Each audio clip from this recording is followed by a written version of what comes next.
तो हमारे नियामक ज्यामिति में अगला क्वेश्चन क्या है हमारे पास, सरल रेखा पर आधारित कि कोई सरल रेखा है 3x + 5y + c = 0 और ये बिंदु 3 और -2 से गुजरती है। 3 - 2 से और नहीं बोलते बीच में, 3 - 2 से गुजरती है या हो तो c का मान ज्ञात करके देना है। और पीछे हमने आपको सबसे आखिरी में एक पॉइंट बताया था कि जब भी कोई सरल रेखा किसी बिंदु से होकर गुजर जाएगी, मान लीजिए ये बिंदु वो है जो हम लोगों को दिया है, इसके निर्देशांक कितने लिख रखे हमने इस वाले सवाल में, 3 - 2।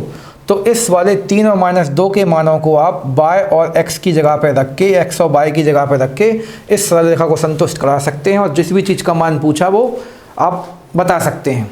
इतनी इजी क्वेश्चन आपको लगातार परीक्षा में मिलेंगे, ज़्यादा सोचने की दिक्कत नहीं है, अपना आंसर निकालें, 1 नंबर कमाएं। तो हम लोगों को जो सरल रेखा दी गई है 3x + 5y और +c और बराबर में 0, ये इस वाले बिंदु 3 - 2 से होकर गुजर रही है, अर्थात आप x की जगह पे 3, तो 3 पहले से है और अंदर भी 3, y की जगह पे हम लोगों को कितना रखना है -2 और प्लस में c हम लोगों को जो दिया गया उसका मान हम पूछेंगे या निकालेंगे। तो 3 तरह का हो जाएगा 9 और 5 दूनी कितने हो जाएंगे 10 माइनस के और प्लस में है c और c का मान हम लोगों को चाहिए है, तो अभी और थोड़ा लिख देते हैं। तो 9 - 10 का वैल्यू बचेगी केवल -1 और प्लस में है c और सामने 0, तो c की वैल्यू हो जाएगी हमारी केवल 1, तो c का मान हो जाएगा 1। तो इतनी इजी और छोटे छोटे क्वेश्चन भी आपको परीक्षा में मिलने वाले हैं, बल्कि मिल चुके हैं और अभी भी आ रहे हैं। तो बस एक नियम क्या है आपको याद रखना है, यदि कोई सरल रेखा किसी बिंदु से होकर गुजरती है तो उस बिंदु के जो x और y निर्देशांक हैं उनको आप उस सरल रेखा के x और y के मान पर जगह पर रख के आप जो भी चीज़ आप करना चाहते हो वो कर सकते हैं। तो यहाँ पर हमने c का मान निकाल के दिखाया भी, आप लोग भी आगे करके सही आंसर पा के अपना विश्वास बढ़ा सकते हैं। ठीक है, तो अगले क्वेश्चन की ओर बढ़ते हैं। अब कभी केवल अब समझाने वाले क्वेश्चन बचे हैं मोस्टली। तो y अक्ष की सरल रेखा का समीकरण क्या होगा, तो काफ़ी इजी क्वेश्चन है, बस थोड़ा सा समझने की बात होती है। यहाँ पे हम लोगों ने पिछली क्लास में जो अपने निर्देशांक जाने थे उनकी चर्चा में वापस करनी पड़ेगी। ये होता था हमारा x अक्ष और ये होता था y अक्ष। अभी प्लस माइनस लेने की कोई खास ज़रूरत नहीं है। तो मैं y अक्ष की सरल रेखा का समीकरण बनाना है, मतलब देखिए y अक्ष भी तो एक रेखा ही तो है, ये y अक्ष एक रेखा ही तो है। तो यहाँ पे y का मान तो आपको कुछ ना कुछ मिलने वाला है, पर x का मान कोई भी नहीं रहेगा। मतलब y का गुणांक जो है वो तो जीवित रहेगा, लेकिन x का गुणांक जीवित नहीं रहेगा। तो सीधा इसका आंसर आप लोग क्या बना देंगे, y, यानी इस वाले मतलब y अक्ष की सरल रेखा का जो समीकरण होगा उसमें y का मान तो कुछ ना कुछ होगा, y का मान तो कुछ ना कुछ होगा, लेकिन x का मान क्या रहेगा 0। तो यही हमारा क्या हो जाएगा सरल रेखा का समीकरण। बस इसमें गलती हम भी ये शायद करने वाले थे, फिर आप लोग भी करते होंगे कि हम क्या लिखने वाले थे कि y का मान तो कुछ ना कुछ होगा, तो y = 0 दिया आप लिख देंगे, तो y का मान क्या हो जाएगा 0। जबकि हम लोग देखेंगे इस वाली y अक्ष की लाइन पे y का मान तो कुछ ना कुछ मिलने वाला है, अर्थात y = 0 नहीं लिखेंगे। तो ये आपको याद रखना है, x अक्ष की सरल रेखा का समीकरण होगा x = 0, ना कि y = 0। तो इसको लिख के हम गलत कर देते हैं, ये वाली चीज़ नहीं होगी। क्या होगी ये, क्योंकि y अक्ष का मान निकालना है आपको, तो यहाँ पे y का मान भले नेगेटिव होगा लेकिन कुछ ना कुछ होगा। ऊपर y का मान होगा पॉजिटिव, मतलब y का मान मिलने वाला है, अर्थात x का मान क्या रहने वाला है 0, क्योंकि ना तो आप इस साइड जा रहे हो ना उस साइड, मतलब x का मान नहीं है। तो ये सीधा क्वेश्चन आपको परीक्षा में मिलेगा। मोस्टली हम लोग इसका आंसर क्या लगाते हैं, y = 0, तो ये आपको नहीं लगाना है। तो ये भी क्वेश्चन सीधा मिलता है कि y अक्ष की सरल रेखा का समीकरण क्या होगा, तो आपको एक ऑप्शन मिल जाएगा x = 0, एक मिल जाएगा y = 0, एक मिल जाएगा x धन y = 0 और एक मिल जाएगा x = y। तो ऐसा कुछ भी आपको नहीं लगाना है, सीधा आंसर क्या होगा हमारा x = 0। तो काफ़ी ईजी है, पर थोड़ा समझना है और परीक्षा में जाके कंफर्म रखना है कि आपको ये करना है। y अक्ष पे है तो y का मान होगा लेकिन x का मान नहीं होगा, अर्थात x = 0 क्या बन जाएगा सरल रेखा का समीकरण, जब आपको बाकी की वैल्यूज़ नहीं दी गई हैं। ठीक है, x अक्ष की सरल रेखा का समीकरण क्या होगा, तो फिर से हमने वही कहानी जो पीछे y अक्ष में बोली थी, इसको भी फिर से हम चित्र बना के ही समझा देते हैं। ये हमारा x अक्ष और ये y अक्ष है, तो इस बार हमारा जो x अक्ष है ये भी तो कोई ना कोई रेखा ही है सीधी इस प्रकार से। तो इस रेखा पे हम लोग देखेंगे x का मान तो कुछ ना कुछ होगा, x की वैल्यू तो हमारे पास कुछ ना कुछ होगी, लेकिन y की वैल्यू क्या हो जाएगी 0। तो इस बार आप लोग क्या लिख देंगे, y = 0। ठीक है, या फिर आप इसी को और दूसरे लंबे फॉर्म में दिखाना चाहें तो आप इसको ऐसा भी लिख सकते हैं कि ax तो होगा प्लस c होगा, तो तो ये भी हमारा किस अक्ष का समीकरण बन सकता है, तो आप बोलेंगे एक्स अक्ष का समीकरण है, लेकिन इसमें y की वैल्यू क्या है, 0, मतलब y का गुणांक है ही नहीं। तो ऑप्शन आपको घुमाने फिराने के लिए दिए जा सकते हैं, मतलब ये तो पक्का आंसर है कि y का मान क्या रहेगा, उस पर 0 रहेगा। और यदि y नहीं अर्थात आप x को दिखा सकते हैं और c को दिखा सकते हैं, लेकिन y के मान को नहीं दिखा सकते। तो सीधी बात है, y का मान क्या होना चाहिए, 0, अर्थात y बराबर 0। तो मेन तो आप लोगों को किताबों में परीक्षा में ये आंसर ज़्यादा मिलता है, इसलिए हम इसी को ज़्यादा समझाने के मूड में थे। ये चीज़ हमने बता दी कि देखिए इसमें भी आप देख पा रहे हैं, ये भी एक सरल रेखा का समीकरण है, इसमें y का गुणांक नहीं है, अर्थात इस ये वाली जो रेखा है जो भी बनेगी वो x अक्ष से ही जा रही, y अक्ष से नहीं जा रही होगी, क्योंकि इसमें y का मान नहीं है, अर्थात y का मान 0 है, अर्थात ये x अक्ष का सरल रेखा का समीकरण कहलाएगा। मोस्टली आंसर आपको ये मिलने वाला है। मन तो नहीं था इसको बताने का, तो हमने बता दिया। मन है कि मानता नहीं, दिल नहीं बोला हमने यहाँ पे। आगे चलते हैं अगले क्वेश्चन की ओर। तो ये काफ़ी डाउटफुल स्थिति रहती है, x वाले में y का मान 0, y वाले में x का मान 0, इस प्रकार से याद रखें आप। अगला दिया है x अक्ष के समानांतर रेखा का समीकरण क्या होगा, ये तीसरी स्थिति। तो फिर से आप बना कर देखो, कुछ भी याद करके जाने की जरूरत नहीं है, गणित है, प्रकृति का है, हम लोगों की पढ़ाई का सबसे ईजी सब्जेक्ट बोलेंगे इसे हम तो इसमें क्या होता है, x अक्ष के समानांतर। तो ये हमारा x अक्ष है, ये y अक्ष है। अब x अक्ष के समानांतर की बात हो रही है, नया पेन ले लेते हैं। तो x अक्ष के समानांतर या तो ये रेखा होगी, मान लीजिए वो समांतर है, हम समांतर नहीं खींच पाए हम, या फिर ये रेखा होगी। तो आप लोग देखेंगे ये रेखा कहीं भी जाके x अक्ष को नहीं काट रही है, या केवल किसको काट रही है, ऊपर y अक्ष को, नीचे भी किसको काट रही है, y अक्ष को। और जिस अक्ष को वो काटती है उस पे उसका मान तो होगा, मतलब जब वो यहाँ पे काटेगी तो यहाँ पे x का मान तो 0 रहेगा, पर y का मान कुछ ना कुछ होगा। इसी प्रकार से यदि आप यहाँ लेंगे तो यहाँ पे x का मान 0 होगा, लेकिन y का मान कुछ ना कुछ होगा। हाँ चलो, आपकी बात हम सुन ली हमने, यहाँ पे नेगेटिव होगा, तो उससे कोई दिक्कत नहीं। अभी तो हमें कल समीकरण सोचना है। तो स्थिति फिर से चेंज हो रही है, x अक्ष के समांतर हैं आप, x अक्ष के समांतर हैं तो y अक्ष को काट रहे हैं, लेकिन x अक्ष को नहीं काट पा रहे हैं, अर्थात y का मान कुछ ना कुछ है और x का मान क्या रहने वाला है, 0, दोनों स्थितियों में। तो x अक्ष के समांतर रेखा का समीकरण जो होगा उसको आप इस बार क्या लिखेंगे, x बराबर 0 और y के मान कुछ ना कुछ मिलने वाले हैं। मतलब नीचे फिर से दिए उसको आप इस फॉर्म में जमाएंगे तो आप ऐसा कुछ तो लिख सकते हैं, b/+ c बराबर 0, पर a के साथ का जो गुणांक है वो क्या हो जाएगा, 0, इसलिए इसको लिखने की जरूरत नहीं बचेगी। तो ये भी आपको याद रहे। तीसरी स्थिति, पीछे हमने x अक्ष का ही समीकरण पूछ लिया था, फिर y अक्ष का ही समीकरण, इस बार हमने पूछा है x अक्ष के समांतर वाली रेखा का समीकरण क्या होगा। तो आप लोग देख पा रहे हैं x अक्ष के समांतर है तो y को काटेंगे, अर्थात y का मान होगा लेकिन x का मान नहीं होगा। इतनी इजी क्वेश्चन भी आपको पढ़े मिलेंगे, पक्का मिलेंगे। एसएससी जैसे पेपर में भी आए हैं तो व्यापम में तो अब आने की गुंजाइश है ही, क्योंकि व्यापम जो है काफ़ी मज़ेदार पेपर बनाता है। व्यापम हमारे मुँह पर चढ़ रखा, उसका नाम PB हो चुका है, PEB जो भी है।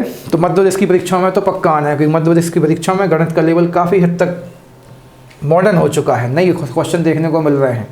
फिर y अक्ष के समानांतर रेखा का समीकरण का वो आप पीछे समझ चुके हैं, फिर भी हम आपको समझाते हैं, हम फिर से बोलेंगे, याद रखने की कोशिश ज़्यादा ना करें, प्रैक्टिस बढ़ा दें, अपने आप याद भी हो जाएगा और डाउट अपने आप दूर हो जाएंगे आपके। तो x अक्ष के समानांतर रेखा का समीकरण क्या होगा, गलत पढ़े हम, y अक्ष के समानांतर दिया है, इस बार x अक्ष का पीछे कर चुके हैं। तो ये x अक्ष हमारा, ये चलिए माइनस भी लिख देते हैं ताकि आप लोग ज़्यादा डाउट में ना आए। तो y अक्ष के समांतर रेखा खींचेंगे जब आप, तो क्या करेंगे, इस बार ऐसी रेखा खींच देंगे या फिर ऐसी रेखा खींच देंगे। पेन चेंज कर लें ताकि थोड़ा सा लगे कि हम कुछ चेंज कर रहे हैं। तो एक रेखा हमारी ये हो जाएगी और एक रेखा ये हो जाएगी। तो इस बार क्या देख रहे हैं आप, x का मान तो यहाँ पे कुछ ना कुछ है, लेकिन इस बार y का मान नहीं जा पाए, तो y का मान 0 हो जाएगा। यहाँ पे x का मान तो कुछ ना कुछ है, लेकिन y का मान 0, क्योंकि y में ना ऊपर जाए ना नीचे।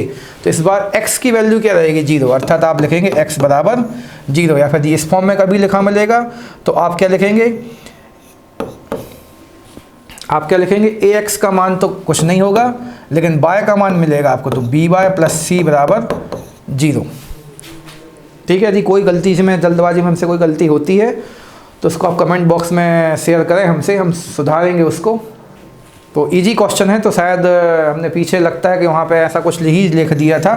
तो आपको तो इसी पे ये याद रखना है कि जब हम लोग y अक्ष के समानांतर हैं तो x का मान आपको मिलेगा, अर्थात y अक्ष के समानांतर हैं तो आपको y का मान कुछ ना कुछ मिलेगा। तो हमने इस बार ही लगता है गलती की है, तो फिर से लिख दें इसको। ईजी में गलती होती है क्योंकि उसमें कोई ज़्यादा सावधानी बरतने का। तो हम लोग फिर से देख रहे हैं, हम लोगों से पूछा है y अक्ष के समानांतर, तो ये y अक्ष, इसके समानांतर जाना है आपको। तो आप यहाँ पे जा रहे हैं, किसको काट रहे हैं आप? एक्स अक्ष को काट रहे हैं। एक्स अक्ष को काट रहे हैं मतलब एक्स की वैल्यू आपको कुछ ना कुछ मिलेगी, लेकिन वाई की वैल्यू नहीं मिलने वाली है आपको इस वाले बिंदु पे, कटान बिंदु पे। इसलिए हम लोग यहाँ पे क्या लिख देंगे, वाई का मान हम लोगों को नहीं मिल रहा है, अर्थात वाई बराबर होगा 0। और हम अब नीचे जब जाके लिखेंगे तो आप ए एक्स तो लिख सकते हैं और सी लिख सकते हैं, लेकिन आप बी वाई नहीं लिख सकते, क्योंकि वाई का मान तो क्या है 0। अब सही लिख दिया हमने ना। तो हम आपको गलती कर करके भी दिखा रहे हैं कि हम लोग क्या गलती करते हैं और क्या डाउट लेते हैं। तो हमने देखा 4 स्थितियाँ थीं, आंसर केवल 2 थे, लेकिन स्थितियाँ कितनी थी? 4 थी। तो इन चारों को आपको समझ के रखना है, बिल्कुल भी याद नहीं करना। आप तो यहीं पे आ जाएंगे, फिर हम सब भूल गए हमने क्या पढ़ाया। हमसे पूछा गया बाय अक्ष के समांतर रेखा का समीकरण, तो हमने बाय अक्ष की समांतर रेखा खींच दी। ठीक है, ये रेखा जा रही है, ये वाली रेखा केवल किसको काट पा रही? जिसको काटते हैं उसी का मान मिलता है। तो एक्स अक्ष को काट रहे हैं मतलब एक्स अक्ष का तो मान मिलेगा आपको, लेकिन वाई का मान आपको नहीं मिल रहा है। आप देखिए, आप यहाँ पे जा रहे हैं, यहाँ पे जा रहे हैं, मतलब एक्स का मान तो मिल रहा है आपको, पर वाई को आप बिल्कुल भी नहीं काट पा रहे। ये तो दोनों का कॉमन सेक्शन है, इसलिए उसको नहीं देखेंगे आप। वाई अक्ष को नहीं काट रहे, इसलिए आपको वाई का मान क्या मिलने वाला है? 0 मिलने वाला है। इसको रिविजन करें, और केवल रिविजन करें, याद करने की कोशिश बिल्कुल ना करें, ताकि परीक्षा में हमारे जैसे ऐसे आपको डाउट ना बने। लेकिन हम कभी गलती नहीं करते थे और ना करेंगे इस वाले सेक्शन में, इसलिए आपके साथ पूरे विश्वास से खड़े हैं यहाँ पे। तो हम चाहते वो विश्वास आपके पास भी आए और गलती करना आप छोड़ दें। तो आगे बढ़ते हैं, ज़्यादा नहीं समझाते इसको। अगला क्वेश्चन भी काफ़ी इजी है, मज़ेदार है।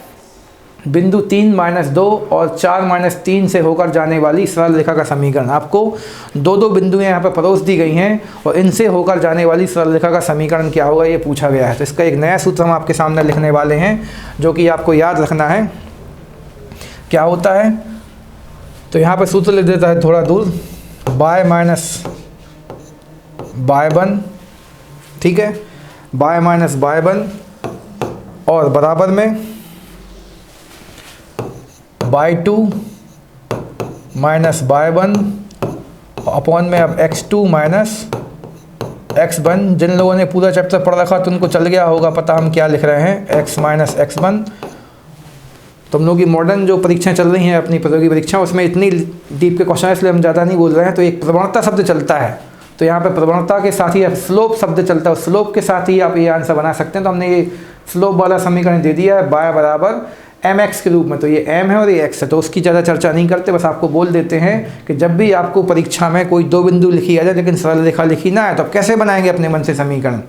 तो आपको कुछ नहीं करना है, आपको यहाँ पे बाय 1 x1 जो भी है, बाय माइनस बाय 1 बराबर में बाय 2 माइनस बाय 1, नीचे x2 माइनस x1, और फिर से लिखना है बाजू में x माइनस x1, सब में मान रख के अपना जो भी समीकरण है वो x b y plus c के रूप में बना के दे देना है।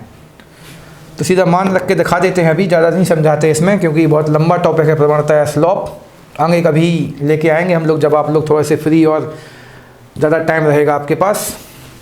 तो यहाँ पे इसको हम फिर से मानेंगे x1, इसको मानेंगे बाय 1, इसको मानेंगे x2, इसको मानेंगे बाय 2। इन्हीं वाले x1 बाय 1 के मान आप वहाँ जाके पुट कर देंगे। आखिरी में हम लोग अपना जो समीकरण है किस फॉर्म में बना के देना होता है, वो तो ax प्लस बी वाई और प्लस c के फॉर्म में आपको जमा कर देना होता है। तो प्लस की जगह माइनस हो जाएंगे, पर x और y आपको केवल दिखा के देना है। तो इन मानों को हम वहाँ जाके अब रख देते हैं। तो बाय का मान तो बाय ही रहेगा, और बाय 1 का मान कितना है? पहले से ही -2 है। चलिए पहला सवाल है, इसलिए पूरा लिख के दिखाते हैं। और बराबर में क्या लिखेंगे अब? बाय 2, तो बाय 2 का मान कितना है? 3, और बाय 1 का मान कितना है? -2। ठीक है, फिर आगे गए हम लोग, x2 का मान कितना है?